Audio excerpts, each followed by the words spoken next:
राज्य के सबसे बड़े अस्पताल रिम्स के पार्किंग स्टोरेज को फिर से तोड़कर उसे 250 बेड का वार्ड बनाया जाएगा, जिसमें सामान्य मरीजों को भर्ती किया जाएगा। इस मामले में राज्य के स्वास्थ्य मंत्री बन्ना गुप्ता ने कहा कि इसे लेकर जल्द ही परिषद की बैठक की जाएगी। उन्होंने बताया कि मरीजों की परेशानी को देखते हुए पार्किंग स्टोरेज को वार्ड में तब्दील कर दिया जाएगा, जिससे जो मरीज बेड के अभाव में फर्श पर इलाज कराने के लिए मजबूर हैं, उन्हें भी बेड मिल सके। फिलहाल पार्किंग स्टोरेज को अस्थायी कोविड वार्ड बनाया गया है। वहीं पार्किंग स्टोरेज को बंद करने को लेकर बन्ना गुप्ता ने कहा कि जहां पर 350 गाड़ियों को पार्क करने के लिए पार्किंग स्टोरेज बनाया गया, वो तकनीकी रूप से सही नहीं, इसलिए पार्किंग स्टोरेज को बंद करा दिया जाएगा और पार्किंग को नई जगह बनाने का विचार भी किया जाएगा।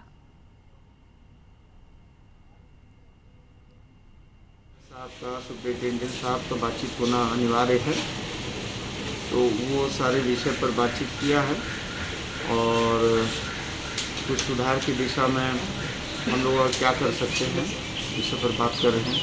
इसमें जो हम लोग का ये जो पार्किंग का प्लेस है, इसमें अस्थायी हम लोगों ने कोविड सेंटर बनाया था, तो अब हम लोग इसको जो है आगे भविष्य में इसको बंद करके परमानेंट स्ट्रक्चर इसमें और सुधार करते हुए कुछ वार्ड इसमें बना देंगे, ताकि जो है जो मरीज जितने ज़मीन में या बरंडे में लेटे रहते हैं उसमें कुछ लोगों को राहत होगी। कम से कम 250 बेड इसमें हम लोग सुव्यवस्थित तरीके से विभागों के लिए।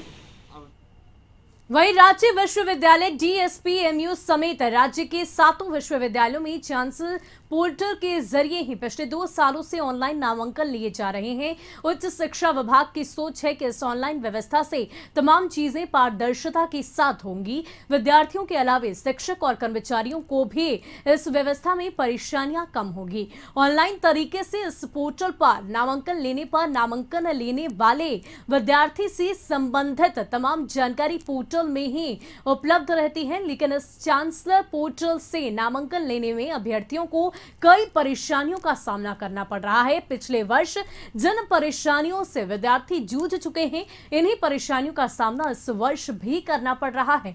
दरअसल रांची विश्वविद्यालय के अलावा राज्य के विभिन्न विश्वविद्यालयों के कई कॉलेज सुदूर ग्रामीण क्षेत्रों में हैं और यहां पढ़ने वाले विद्यार्थी भी ग्रामीण क्षेत्रों में ही रहते हैं। अब उन विद्यार्थियों को ऑनलाइन चांसलर पोर्टल के जरिए नामांकन लेने में इंटरनेट की समस्या सबसे बड़ी चुनौती है। चांसलर पोर्टल में अगर किसी भी छात्र का कोई भी दिक्कत होता है तो उसका जिम्मेवारी सिर्फ आप होंगे। तो वीसी सर ने भी बोला था कि अगर कोई भी दिक्कत होता है टेक्निकल फॉल्ट, तो उन लोग का स्टूडेंट का हम लोग का एडिट का काम करेंगे। हालांकि एडिट का काम तो चांसलर पोर्टल से हो जाता है, लेकिन ऐसा नहीं होना चाहिए क्योंकि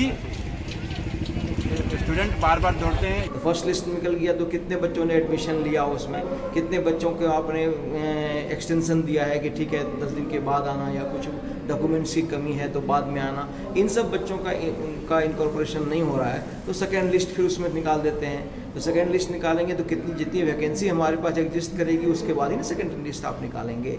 तो इन सब चीज़ों का प्रॉब्लम हो रहा है, उन सबको दूर करने के लिए ये वर्कशॉप ये कर